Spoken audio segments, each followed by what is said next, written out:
Le jeûne est actif. L'organisme, qui n'est pas encombré par les apports qui viennent de l'alimentation, va en profiter pour se nettoyer, pour se réorganiser. La flore bactérienne que nous hébergeons, elles vont elles aussi se nettoyer, se restructurer, se régénérer. Et donc en fait, il y a tout un travail de nettoyage de printemps, si j'ose dire. Et c'est ça qui est bon dans le jeûne. Seulement, il ne faut pas non plus avoir des à-coups dans le jeûne, c'est-à-dire... AVS avec Philippe Robichon.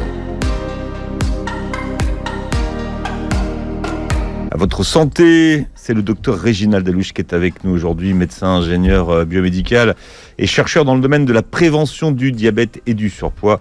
Et vous avez écrit, docteur Allouche, la méthode hépato-détox, mincir durablement et sans danger.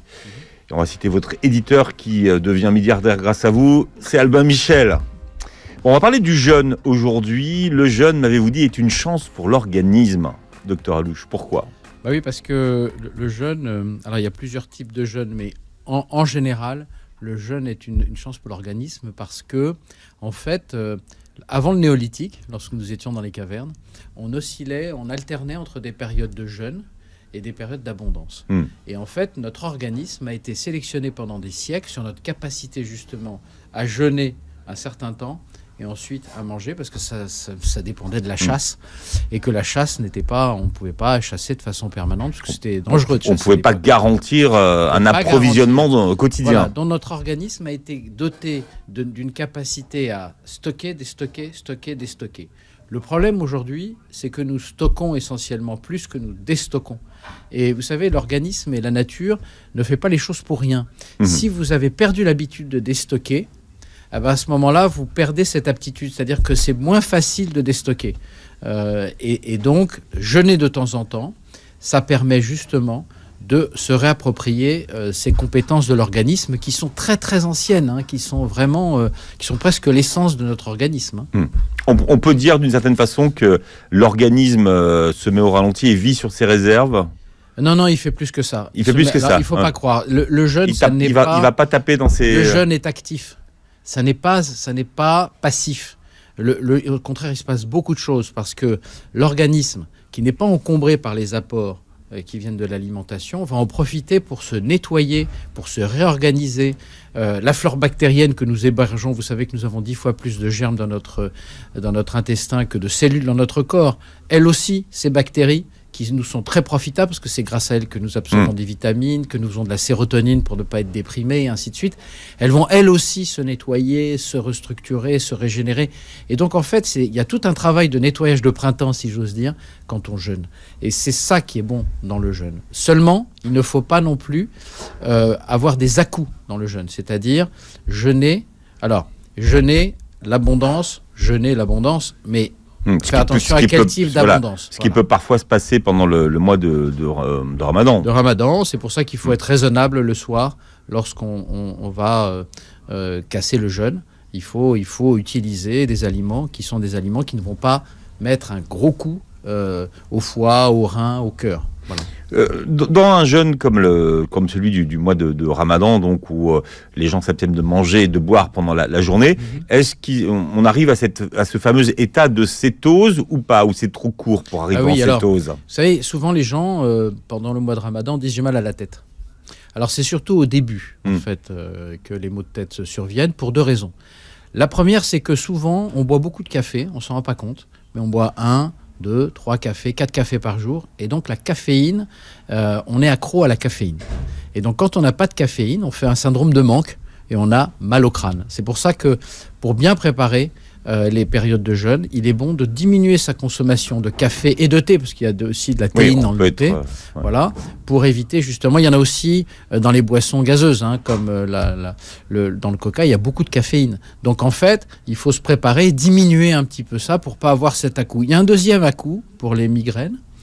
Il s'agit de ce qu'on appelle la néoglucogénèse, c'est-à-dire quand vous allez être à jeun, l'organisme, le foie particulièrement, vous savez que j'aime beaucoup parler du foie, le foie, cet organe central, va faire du sucre à partir des graisses, à partir des protéines. Et quand il fait ça, eh bien, il va faire des corps cétoniques. Et les corps cétoniques, au tout début, ont un très fort tropisme pour le cerveau et ils vont donner des migraines et des maux de tête. Alors, bien entendu, il s'agit de maux de tête, pas de la vraie migraine. Vous savez, pour les vrais migraineux, ça peut être compliqué parce que ça s'ajoute à leur syndrome de migraine. D'ailleurs, c'est très insupportable pour eux. D'ailleurs, c'est très, très difficile. Les débuts de mois de Ramadan. C'est très dur. Donc, il faut passer 2-3 jours. C'est les 2-3 premiers jours qui sont compliqués. Puis après, on trouve un équilibre. Ce qu'il faut aussi, c'est bien s'hydrater entre les 2 repas principaux, c'est-à-dire le soir et le matin, parce que cette hydratation va permettre justement à votre organisme, parce que vous comprenez bien, c'est assez simple à comprendre. Si vous avez de l'eau intracellulaire et extracellulaire, vous allez pouvoir vous drainer en fait toutes ces toxines. Si il y a peu d'hydratation, à ce moment-là, il peut y avoir des souffrances d'organes. D'ailleurs, c'est pour ça que souvent, quand on a une insuffisance cardiaque, une insuffisance rénale particulièrement, ou une insuffisance hépatique, il faut demander l'avis de son médecin avant de se lancer dans le jeûne. Il peut être déconseillé de jeûner. Ça peut être, surtout pour les insuffisants rénaux. Dans ces cas-là. Que devient le cycle de l'insuline pendant une journée de jeûne ? Qu'est-ce qui se passe ? Est-ce que pendant le mois de Ramadan, par exemple, on produit moins d'insuline que le reste de l'année ? Dans la journée, si vous n'avez pas d'apport alimentaire et particulièrement pas d'apport de sucre, glucidique, eh bien, vous avez moins de sécrétion d'insuline. Donc, vous allez avoir tendance à moins stocker. Parce que je rappelle que l'insuline fait 2 choses. Elle fait rentrer le sucre dans les cellules, donc pour nourrir vos cellules. Et deuxièmement, c'est comme une clé. Vous vous souvenez d'un petit peu ? Vous avalez un peu de sucre ou quelque chose qui contient du sucre. À ce moment-là, l'insuline va être sécrétée par le pancréas. Qu'est-ce qu'elle fait, l'insuline ? Elle va dans le sang et elle va ouvrir les portes par une clé, les portes des cellules pour faire entrer le sucre. Voilà. Et à ce moment-là, la cellule est alimentée, que ce soit celle du cerveau, des muscles, ainsi de suite. Maintenant, elle a une deuxième fonction fondamentale, c'est que c'est elle qui gère le stockage des sucres non utilisés dans les cellules spécialisées qui sont les adipocytes. Et donc, cette fonction est importante. Donc, quand vous jeûnez, il y a beaucoup moins de sécrétion d'insuline. Mais tout dépendra de ce que vous mangerez au moment où vous reprendrez une alimentation le soir. C'est pour ça qu'il faut éviter les à-coups. C'est-à-dire qu'il faut éviter de prendre des produits qui ont un impact sur l'insuline très fort. Et on en a discuté ici souvent avec vous, dans le cadre de cette émission. Moi, je suis un farouche militant. Je sais que c'est très controversé, mais je suis un farouche militant des produits à index glycémique bas ou moyen. Et je pense qu'il est intéressant, pendant ce mois, d'utiliser des produits à index glycémique bas ou moyen pour éviter les à-coups et avoir trop d'insuline. Voilà. Parce que trop d'insuline, ça veut dire stocker. Donc, subitement, vous relancez là, vous reboostez là. Exactement. C'est comme une boîte de vitesse, finalement. Ouais. Votre foie qui a été tranquille pendant plus de 14 heures, à un moment, pouf, il va se retrouver avec une grosse charge. Et donc là, il faut profiter de ce mois pour justement retrouver une forme de calme alimentaire.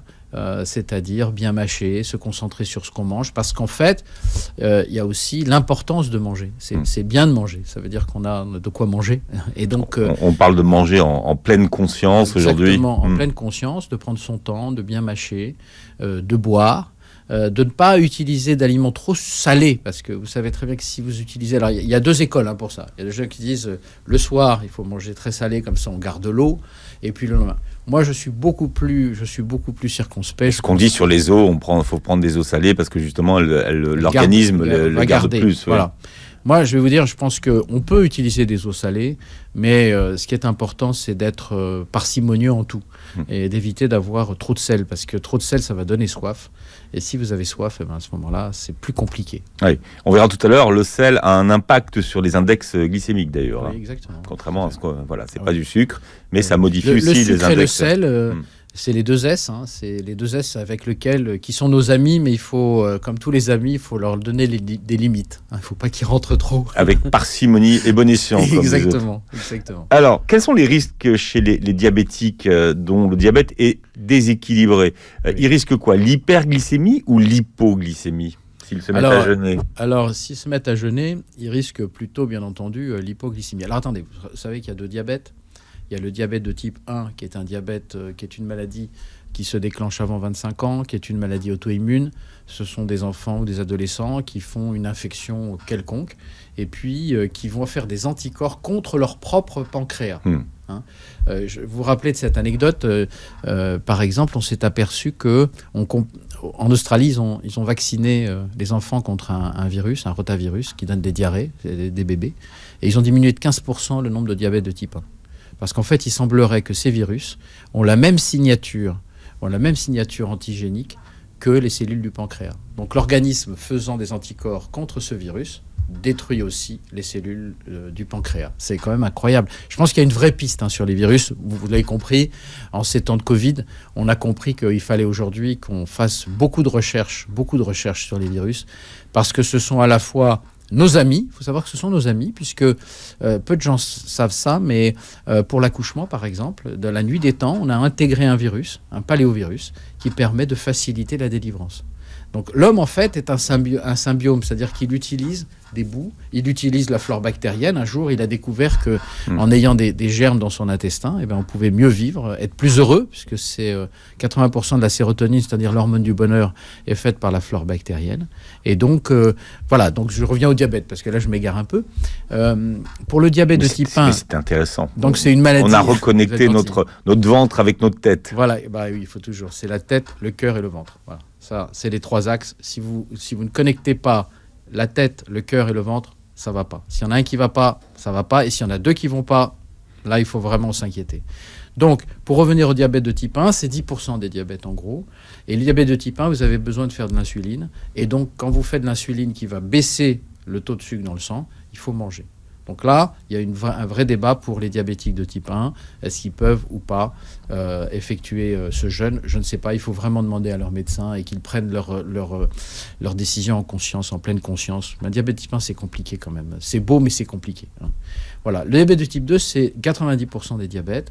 Et ce diabète, en fait, s'il est équilibré, on peut jeûner parce qu'il est équilibré. Mais pour être équilibré, ça veut dire qu'on prend ses médicaments, qu'on suit, qu'on a une bonne hygiène de vie. Qu'on sait qu'on est diabétique, puisqu'on a déjà vu dans cette émission qu'une grande majorité des diabétiques s'ignorent. Voilà. Donc il faut profiter de ce mois pour faire le point et pour se préparer. Ça se prépare. Ça ne se subit pas, ça se prépare. Et donc, quand on le prépare, à ce moment-là, les choses peuvent aller très bien et ça ne pose pas de problème du tout. Voilà.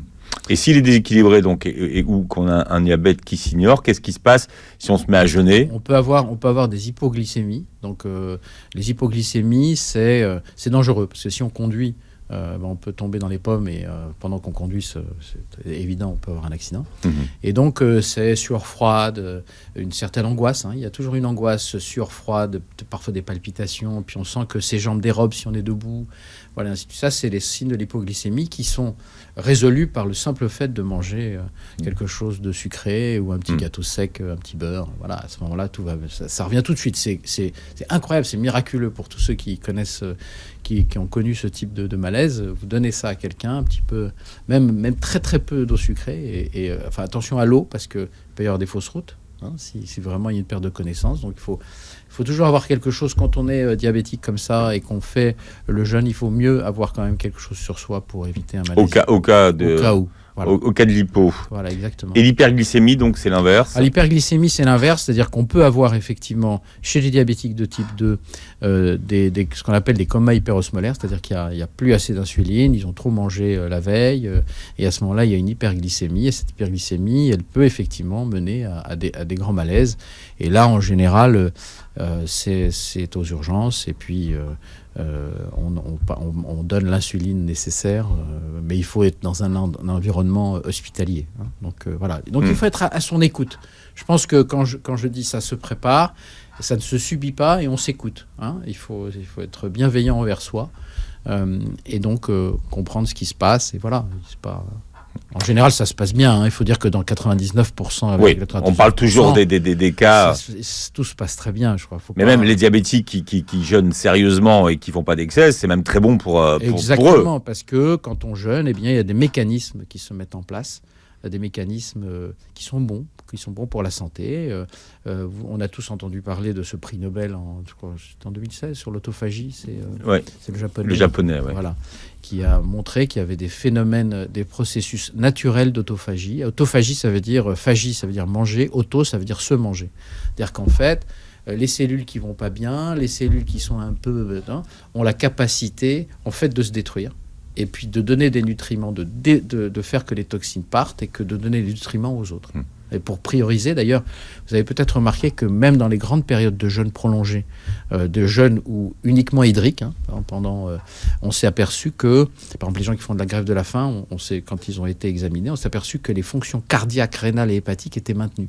C'est-à-dire qu'en fait, l'autophagie va agir sur des cellules dont on n'a pas vraiment un besoin immédiat. Et donc, l'organisme va se régénérer ainsi, va se détoxifier. On sait aussi que sur le jeûne prolongé, on peut avoir aussi une augmentation de l'hormone de croissance, par exemple, qui va faire que... Pourquoi ? Parce qu'on se prépare à la guerre quand on jeûne. Pourquoi ? On jeûne. Donc, ça veut dire qu'il va falloir aller trouver à manger. Pour trouver à manger, il faut que l'organisme soit prêt à courir, à aller chercher, à avoir l'œil beaucoup plus perçant. L'œil du tigre. L'œil du tigre. Donc en fait, le jeûne, c'est pour ça qu'il faut le vivre avec force, parce que on va acquérir des choses qu'on n'a pas dans la vie quotidienne, où les choses se passent bien, on mange à sa faim, ou parfois on mange même sans faim. On va même redécouvrir ce sentiment qu'on oublie souvent après l'âge de 14-15 ans. Vous savez, jusqu'à 14 ans, au goûter, on a faim, mais on crève de faim. C'est une sensation que vous et moi, Philippe, nous n'avons plus, parce qu'on mange socialement. C'est-à-dire qu'on a des horaires assez... Oui.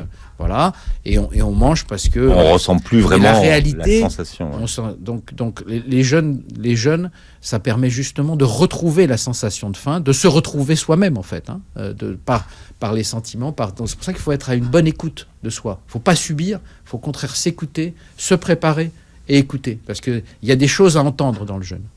Alors on verra avec le docteur Réginald Allouche dans un instant comment utiliser les index glycémiques, justement pendant ce mois de Ramadan, pour composer une assiette équilibrée et profiter de ce mois de... Le matin surtout, parce qu'il y a beaucoup de personnes qui swappent le matin. Et je pense qu'il ne faut pas le swapper le matin. Beaucoup essayent et profitent du mois de Ramadan pour réorganiser la façon dont ils mangent. Et ceux qui font attention se demandent comment bien manger. Et donc, vous nous parliez des index glycémiques, docteur Allouche. En quoi ça consiste, les index glycémiques ? Alors, les index glycémiques, c'est un calcul, c'est une table une table de chiffres, qui permet de savoir quel est l'impact d'un sucre sur la sécrétion d'insuline. On l'a dit tout à l'heure, à chaque fois que vous ingérez un sucre, à ce moment-là, il passe dans l'estomac, il va passer dans le sang, et dès qu'il passe dans le sang, le pancréas, qui est la glande endocrine, va faire de l'insuline. L'insuline, deux missions. La première, faire rentrer ce sucre dans les cellules pour les nourrir, parce que la nourriture d'une cellule, c'est le glucose. C'est donc, et ce glucose va permettre à la cellule de faire l'ATP. L'ATP, c'est-à-dire l'énergie, puisque tout ça, en fait, se transforme en énergie. Le glucose en soi, c'est pas vraiment le carburant. Le carburant d'une cellule, c'est l'ATP, l'adénosine triphosphate. Bon, on va pas rentrer dans le détail. D'accord. Et là, on est face à un organisme qui n'a pas eu de glucose pendant 17 heures, voilà. À peu près. Donc, ce qu'il faut éviter, c'est lui faire un gros à-coup. Pourquoi ? Parce que si on prend beaucoup de sucre d'un coup, à ce moment-là, il y a beaucoup d'insuline d'un coup, et à ce moment-là, il va y avoir peut-être même une hypoglycémie réactionnelle. Parce qu'il faut bien comprendre que quand on fait un gros pic de glycémie, il y a plus d'insuline, et à ce moment-là, on peut avoir une petite hypoglycémie 20 minutes ou 30 minutes après. Qui n'a pas ressenti, après un gros repas, la faim ? En se disant, mais je comprends pas, je viens de manger et j'ai faim. Tout simplement parce que c'est mécanique, il faut juste attendre, boire un petit verre d'eau et attendre. Surtout ne pas remanger, parce qu'on va recommencer le cycle. Justement. Donc ça, les index glycémiques, ça mesure l'impact sur l'augmentation de la glycémie. Donc vous avez une table qui est de 0 à 100. À 100, on a mis le sucre pur. Voilà, c'est très simple. Et puis, on va analyser tous les produits qui ont du sucre. Alors, par exemple, ça ne concerne, d'accord, ça ne concerne que les produits sucrés. Alors, bien entendu, plus le produit sucré est riche en fibres, moins son index glycémique va être élevé. Je prends un exemple. La différence entre melon et pastèque. La pastèque a un index glycémique assez élevé. Pourquoi ? Parce que c'est très juteux une pastèque. Et donc, il y a moins de fibres. Le melon, lui, il a un index glycémique plus bas. Pourquoi ? Parce que c'est très dense. Donc, quand vous allez l'avaler, il va falloir le découper. Ça prend du temps. Donc, le sucre va rentrer plus lentement dans le sang. Mais bien entendu, pour être extrêmement scientifique, il ne faut pas parler d'index. Il faut parler... Alors, l'index, c'est bien, on a un chiffre, donc on peut comparer. Mais il faut parler de charge. Parce que vous comprenez bien que si vous mangez un petit bout de pastèque et 3 melons, eh ben, à ce moment-là, vous aurez plus de sucre que si vous avez mangé... Ça s'ajoute. Voilà, c'est la charge, en fait, la charge glycémique pour les puristes qui veulent savoir, c'est l'index glycémique multiplié par la quantité. Voilà. Et donc, c'est pour ça qu'il faut plutôt parler de la charge glycémique d'un repas complet que d'un élément, vous comprenez ?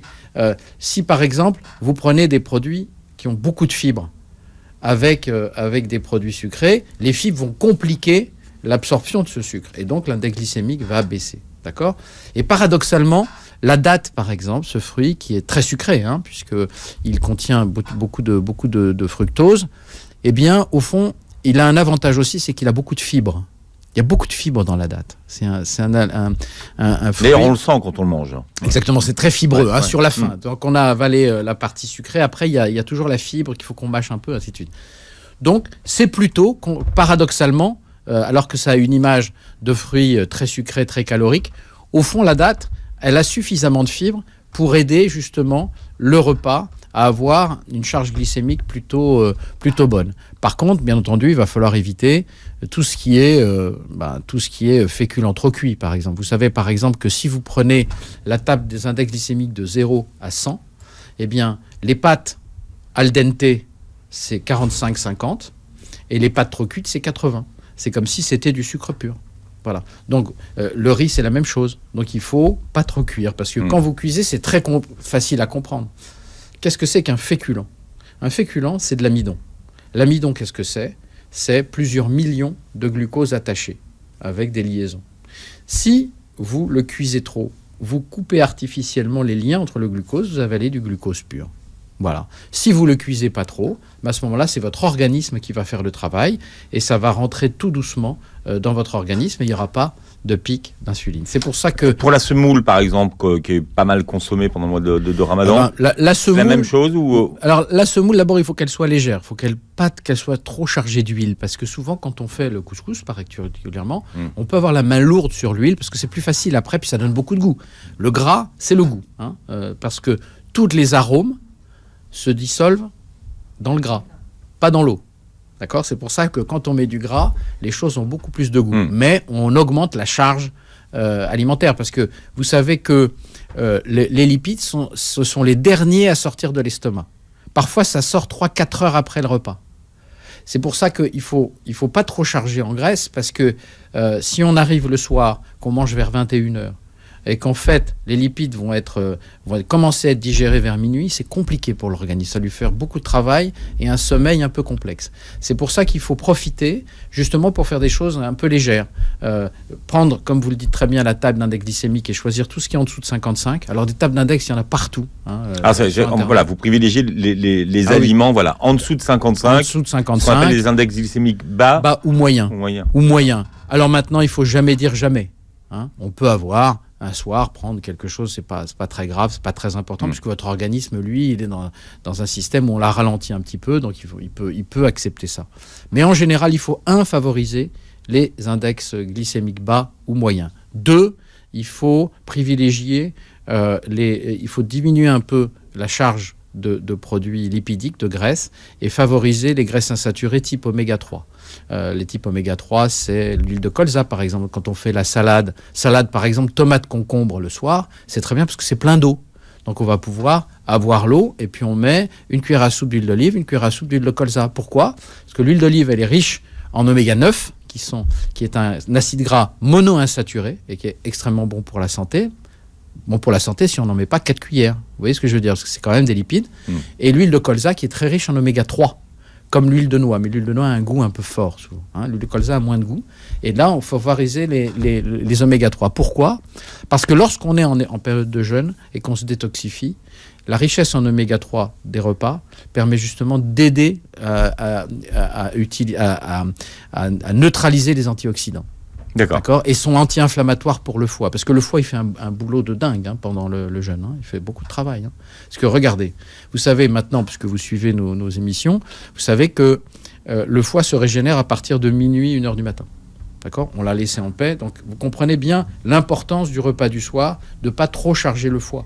S'il y a trop de fructose, s'il y a trop de graisse et qu'il travaille toute la nuit, il ne pourra pas bien se régénérer. Et le lendemain, il faut qu'il fournisse. C'est lui qui fournit le sucre. Je vous rappelle que celui qui régule la glycémie, c'est le foie. Donc, c'est lui qui va libérer le glycogène. La dose pour la journée.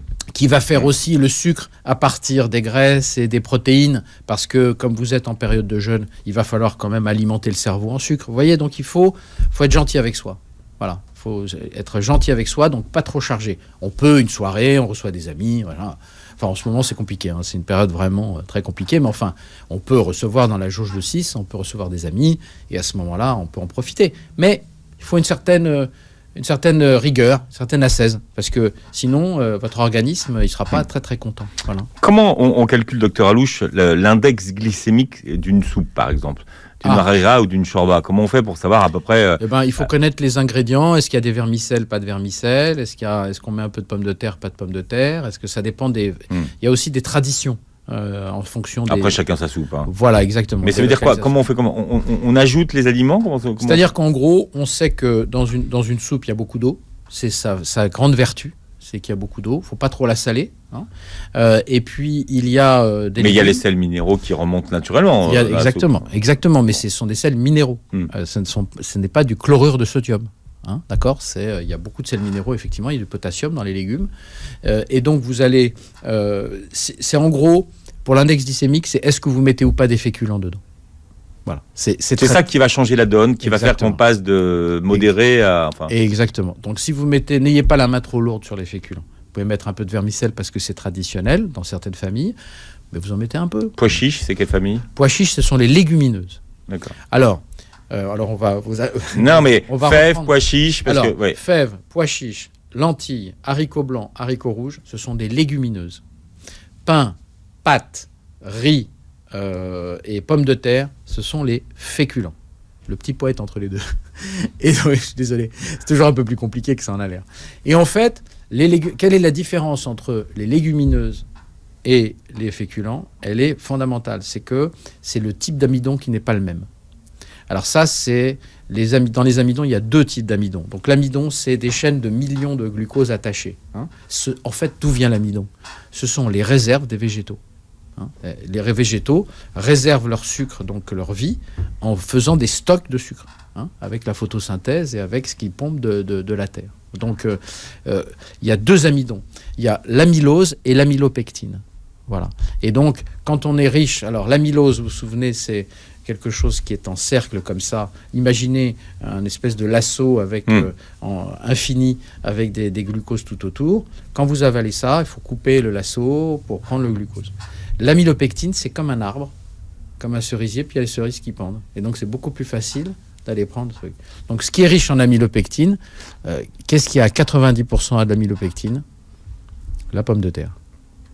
Voilà, donc c'est plus facile. Et la pomme de terre, ça a été fait justement pour nourrir les peuples pendant des années. Parce que vous vous souvenez que c'était les guerres napoléoniennes. Oui, et puis il y avait les émeutes de la faim. Exactement. Donc l'amidon, la légumineuse, en gros, donc je répète, pois chiches, lentilles, haricots blancs, haricots rouges, petit pois, je sais pas, on le met, fèves, ce sont des aliments qui ont, en gros, 50-50 amylose, amylopectine. D'accord. Les féculents, bon dans la soupe. Très bon dans la soupe. Bon index glycémique. En plus, les légumineuses ont des fibres. Et ces fibres sont un vrai trésor pour votre flore bactérienne intestinale. Voilà. Et de l'autre côté, vous avez les féculents qui sont beaucoup plus riches en amylopectine. Voilà. C'est ça la différence. Et qui ont donc des index glycémiques plus élevés, en sachant que la cuisson change tout. C'est-à-dire que si vous cuisez trop, eh bien à ce moment-là, vous aurez un index glycémique élevé. Mais il y a ce qu'on appelle la rétrogradation de l'amidon. Alors c'est un outil que vous apprenez à maîtriser, les index glycémiques, justement pour composer vos repas pendant le mois de Ramadan. Le temps pour manger est moins important que d'habitude, puisque vous faites 2 repas avec des nuits qui sont beaucoup plus courtes. L'ennemi, c'est le pain. L'ennemi, j'oserais dire que l'ennemi, c'est un peu le féculent trop cuit. Voilà. Voilà, ça c'est clair. C'est le féculent trop cuit parce que s'il est trop cuit, il a un index glycémique très élevé. Et comme il a un index glycémique très élevé, il va faire des pics d'insuline, donc des fringales. Et ce qu'il faut absolument éviter pendant tout ce mois, c'est d'avoir des fringales. En plus, je rappelle qu'on ne boit pas. Et que ne pas boire, c'est très très difficile. C'est-à-dire que tous les gens qui vous disent le mois de Ramadan n'est pas un mois de jeûne intermittent. Je sais qu'il est très à la mode. Parce que c'est très à la mode, mais ça n'a rien à voir. Ça n'a rien à voir. Attendez, faut remettre les choses dans leur contexte. Le jeûne intermittent, on boit, ce qui n'est pas tout à fait la même chose. Le jeûne de Ramadan est plus difficile, il faut le savoir. Donc il faut le préparer et ne pas le subir. Pour le préparer, il faut que le repas du matin... Moi, je sais qu'il y a beaucoup de gens qui évitent, qui sautent le repas du matin, et je le déconseille. Parce que souvent, qu'est-ce qui se passe ? On boit un café. Le café, c'est un puissant diurétique. Donc l'eau qu'on a accumulée dans la nuit, justement pour préparer son jeûne du jour, on va l'uriner. Donc c'est un peu dommage. Donc il faut bien s'hydrater le matin. On peut prendre un café si on prend le reste. Manger un peu de protéines, ça peut être des œufs ou du fromage, ça va faire plaisir à notre confrère. Au docteur de labo. Voilà. Sauf que le docteur de labo, il va vous dire qu'il faut manger 200 grammes. Donc peut-être que vous n'irez pas au-delà. Non, je n'irai pas autant, mais on peut manger du fromage le matin avant de partir. On peut manger aussi un peu de viande ou des œufs. Voilà. Et puis manger sa tartine de pain avec son beurre. Et peut-être éviter un peu la confiture pour pas trop charger en sucre. Voilà, pour rester sur du salé. Et boire. Parce qu'à ce moment-là, avec en général le salé, il y a un peu de sel, par définition, les protéines dans les œufs et quand on mange des œufs. Et donc, on va garder son eau. Vous savez qu'une molécule de sel, 2 molécules d'eau attachées. On ne traverse jamais le désert sans sel. Parce qu'on ne peut pas garder son eau, on va suer et on va perdre toute son eau par évaporation. Donc là, on est dans une période où il n'y a pas trop de soleil, pas trop de chaleur, donc ça va être plus facile. Mais en tout cas, le matin, voilà, je recommande la boisson chaude, pas trop caféiné, on met un peu moins de café qu'avant, si on fait un mélita. Ensuite, on peut avoir sa tartine de pain avec le beurre, parce que le beurre, c'est des acides gras saturés peut-être, mais il y a aussi des vitamines importantes, mais pas trop, faut pas en mettre un steak dessus.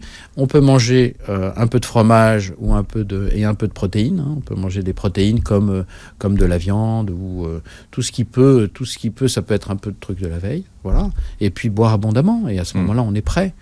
Ça peut être rapide. Ce qu'il faut, c'est préparer. Vous savez, c'est une question d'organisation et de logistique. Voilà. Il faut la logistique, il faut qu'il y ait tout à la maison, il faut être organisé, il faut se préparer. Voilà. Et quand on est prêt, on peut passer une journée sans boire, sans manger. Et le soir, on peut prendre 1 ou 3 dates, ça dépend. Il y a d'autres personnes qui prennent soit un simple verre de lait ou un verre d'eau. Et puis, ce qu'il faut éviter, c'est la trop grosse charge en sucre. Parce que je sais que les pâtisseries, parfois... Alors, les pâtisseries, c'est du sirop de sucre avec du sucre. Voilà. Donc, il faut être raisonnable. C'est-à-dire qu'il peut y avoir un jour avec, et puis 3 jours sans. Puis un jour avec, puis 3 jours sans. On n'est pas obligé tout le temps de changer. La pastèque est souvent très présente sur les tables du Ramadan. Bon, là, c'est pas trop l'été, mais c'est quand même très chargé en index glycémique. Donc oui, mais en général, on n'en mange pas. On n'en mange pas énormément. On peut manger une petite tranche. Et l'avantage de la pastèque, c'est qu'elle hydrate beaucoup. Il y a beaucoup d'eau dans la pastèque. Donc, au repas, ça va pas modifier complètement. Rappelez-vous, je vous ai dit l'index glycémique de l'ensemble du repas. D'accord ? Charge glycémique. Charge glycémique de l'ensemble du repas. Donc, il faut faire en sorte d'en manger suffisamment pour bien s'hydrater. D'ailleurs, on a la sensation d'hydratation. Ah oui, c'est tout de suite, c'est immédiat. C'est immédiat. Donc, quand on a mangé son quart son petit quart sur une tranche ou une demi-tranche, à ce moment-là, tout va bien, on s'est hydraté. Et alors, je recommande aussi une chose, c'est d'aller faire un petit tour dehors. Alors, je sais que c'est compliqué en ce moment, parce que, personne n'ira vous embêter si vous faites le tour du pâté de maison, parce que ça permet aussi de mieux digérer, ça permet aussi de respirer un petit peu. Profitez-en pour faire des mouvements. Alors, je vous donne un petit truc qui est incroyable, parce que quand on me l'a dit, je n'y ai pas cru. Il y a une équipe de Strasbourg, de l'INSERM, je crois, ou du CNRS, qui a démontré, publié dans Nature, donc... on ne peut rien dire. Nature, c'est vraiment l'alpha et l'oméga de la publication médicale, qui a montré que le triceps, celui-là... Là, vous êtes en train de le montrer à la caméra, mais à la radio, vous êtes derrière votre bras. Derrière votre bras, celui-là. Ouais. Eh bien, il a une particularité, il ne consomme que du sucre, pas de graisse. C'est-à-dire, quand on fait des efforts, et donc, on s'est aperçu qu'il améliore les fonctions pancréatiques. Donc, vous êtes en train de dire que si on fait travailler ses triceps... Oui. on fait des mouvements de résistance. Parce que souvent, on peut faire par exemple les mouvements où on prend... donc là, c'est pour le biceps. Voilà, le biceps. Et puis le triceps, c'est les fameux dips. Vous savez, quand on se met... alors c'est compliqué à la radio, hein, mais on se met sur des barres parallèles ou quelque chose, et puis on se soulève comme ça, tout doucement. On peut même se faire aider. Il y a des machines où il y a des contrepoids. Oui, bien sûr. Ouais. Voilà, on peut faire du gainage aussi. Il faut en profiter justement pour se dire, j'ai mangé, je laisse passer une petite heure, parce que je suis en pleine digestion. Quand on est en pleine digestion, vous savez qu'on élève la température de son abdomen, et donc on consomme à la digestion quasiment 10% des calories qu'on a absorbées pour digérer. Et puis on peut faire quelques petits mouvements. On achète des petits poids de 500 grammes et on fait des mouvements de résistance avec justement ces triceps. Ça, c'est une recommandation que je donne. Il va y avoir un maximum d'auditeurs avec des triceps en fin de Ramadan. Ah oui, super. On va dire c'est le docteur Alouche qui l'a dit. Super. Non, mais ils auront travaillé que leurs triceps. C'est cette équipe de... Moi, franchement, quand on m'a parlé de cette histoire, je me suis dit arrêtez avec vos trucs exotiques. Pas du tout. C'est extrêmement sérieux. Chaque muscle, il semblerait que les muscles ont tous génétiquement et sécrètent ce qu'on appelle des myokines, c'est-à-dire des hormones particulières en fonction de chaque muscle. Vous vous rendez compte ? C'est-à-dire qu'on apprend des trucs qui sont extraordinaires. On a un corps qui est extraordinaire. C'est pour ça qu'il faut le respecter. D'accord ? Il faut l'écouter. Il faut être gentil avec lui. Parce que c'est un capital extraordinaire. Docteur Alouche, la question que tout le monde se pose à 9h49, et merci d'y répondre si vous avez une réponse à cette question, c'est est-ce qu'on peut manger du mesfouf le matin au sahur? Non, mais moi je pense que c'est important et tout le monde se la pose. Et est-ce qu'on peut, et même je dirais, est-ce qu'on doit? Alors ça c'est une remarque off. Donc Philippe, voilà. Alors le mesfouf, moi j'adore le mesfouf parce que ma grand-mère Anna en faisait et j'adore ça. Et vous venez de m'apprendre qu'en fait on peut en trouver et voilà. Pour ceux qui ne connaissent pas, sur les tables du Ramadan, voilà. Il y a du mesfouf. Voilà, le mesfouf c'est de la graine de couscous avec des dattes, des noix, un peu de pistache. C'est parfumé, c'est superbe. Et ça on peut en prendre le matin. C'est très bien parce que qu'est-ce qu'il y a dans le mesfouf? Vous avez des sucres complexes, de la semoule, donc pas trop grasse. Et assez légère. Pas trop mouillé en huile. Voilà, pas trop mouillé. Vous avez des dattes, vous avez des noix qui sont des oméga 3. Voilà, vous mangez ça avec et c'est parfait aussi. Mais il faut un peu plus de protéines quand même. Oui, voilà, ça manque le matin, ça manque un peu de protéines. Mais moi, c'est ma Madeleine, c'est la Madeleine de Proust. Moi, elle s'appelle le mesfouf. Et au moins, c'est prêt. Quoi. Ouais, voilà, exactement. C'est prêt le matin, c'est pratique. C'est superbe. La soupe le matin, bonne ou mauvaise idée? C'est une très bonne idée, ça hydrate. Parce que souvent, pas trop salé. Il en reste. Pas trop salé parce qu'après on va avoir soif. D'accord ? Donc si vous aimez le salé, c'est plutôt la veille. Voilà. Bon, sans transition aucune, tout le monde est en train de bruisser ce matin après l'interdiction des vols en provenance du Brésil sur ce fameux variant brésilien qu'on appelle P1, P2, enfin il y en a plusieurs, des variants. Qu'est-ce qu'on sait aujourd'hui de ce variant? Est-ce qu'on doit s'en inquiéter? Et est-ce que les vaccins aujourd'hui, qui sont administrés aux Français, sont en mesure de prévenir contre ces variants? Alors, premièrement, bonne réaction du gouvernement, c'est de fermer les vols venant du Brésil. Et obliger les gens à aller en quarantaine si c'est obligatoire. C'est vrai en Asie, si vous allez aujourd'hui à Hong Kong ou en Chine, vous passez 12 jours dans un hôtel à vos frais, je rappelle, quand même, faut le dire. Donc c'est normal, parce qu'on ne peut pas continuer comme ça. Il faut que ça s'arrête, cette histoire. Donc il faut arrêter le Brésil, et puis ça ne va pas durer, j'espère que ça ne durera pas, qu'il y aura une réaction du gouvernement brésilien là-dessus.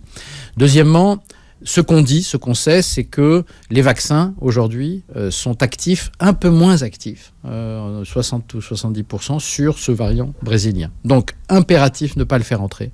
Deuxièmement, vous êtes protégé en partie. Et puis, encore une fois, le Covid n'est pas une maladie mortelle. Elle est mortelle dans certains cas, lorsqu'on a des comorbidités, lorsqu'on est fragile, lorsqu'on a d'autres maladies.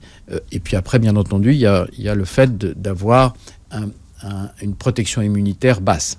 C'est pour ça qu'il faut, pour éviter ça, prendre de la vitamine D, prendre du zinc, bien manger, faire de l'exercice. Parce que je rappelle que lorsqu'on fait de l'exercice, on fait marcher son système lymphatique, que le système lymphatique est débit-dépendant, c'est-à-dire que plus le système lymphatique, il ne marche que si on fait de la musculation, ou du sport, ou de la marche. Et donc, système lymphatique, il y a des lymphocytes. Lymphocytes cytos, les cellules, lymphe, de la lymphe. Voilà. Donc c'est les cellules qui vont vous protéger. Bon, bougez. Voilà. Bougez. Profitez aussi le soir après avoir mangé, 1h30 après. Allez faire une petite marche, faites des petits mouvements, que ce soit dans votre tête, que ce soit vraiment inscrit, parce que c'est comme ça qu'on tient bon et qu'on fait un bon jeûne, quoi. Un jeûne profitable. Ouais, donc ça c'est important, profitez-en, oui. Faites travailler vos triceps. Voilà. C'est ce qu'il faut retenir de l'émission. Non, pas ça. Aussi d'aujourd'hui. Vous aurez des gros bras à la fin. Non, c'est pas ça. Il faut le faire en s'écoutant, en se préparant, en se respectant. Parce que c'est quand même... Le jeûne, c'est aussi l'école du respect. Voilà. De soi et des autres. Comment on fait pour supprimer le pain le soir des tables de Ramadan ? C'est très très difficile, le pain. Ça, c'est vraiment... Je me suis battu hier. J'ai essayé de supprimer le pain. C'est très très dur. C'est difficile. C'est très dur parce que c'est presque un réflexe, le pain. C'est un féculent réflexe. Et donc, on se retrouve à manger du pain, parfois, j'exagère un peu, manger du pain avec du pain, quoi. C'est-à-dire qu'on ne peut pas imaginer, mais c'est quoi le pain ? C'est de l'amidon, c'est du sucre. Parce qu'on nous a habitués, je crois on est tous pareils, on nous a habitués à manger, à tout manger avec ce féculent, voilà. Donc, moi, ma recommandation, c'est d'en manger le matin. Et c'est tout.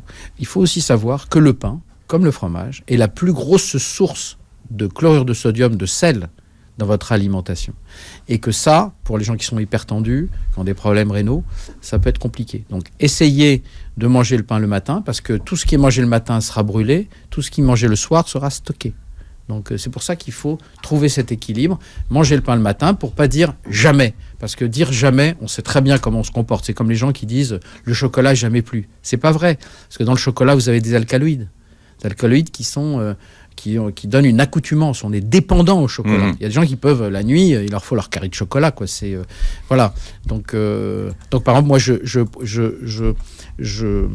pousse beaucoup à utiliser le cacao en poudre pur, parce que dans le cacao, vous avez les alcaloïdes, mais vous n'avez pas ni le sucre ni le gras. Qui est beaucoup plus amer. C'est très amer, mais si vous mettez ça dans un yaourt ou dans un peu de, ou mélangez avec du lait fermenté ou des choses comme ça, c'est très très bon. Docteur Allouche, alors vous réécoutez cette émission en podcast sur beurrefm.net. Vous avez la vidéo sur la chaîne YouTube de Beurre FM. Vous pouvez commenter, poser vos questions au docteur Allouche. Merci d'avoir été avec nous, Merci docteur. de m'avoir invité. Et passez une très très belle journée de Ramadan à l'écoute des programmes de Beurre FM.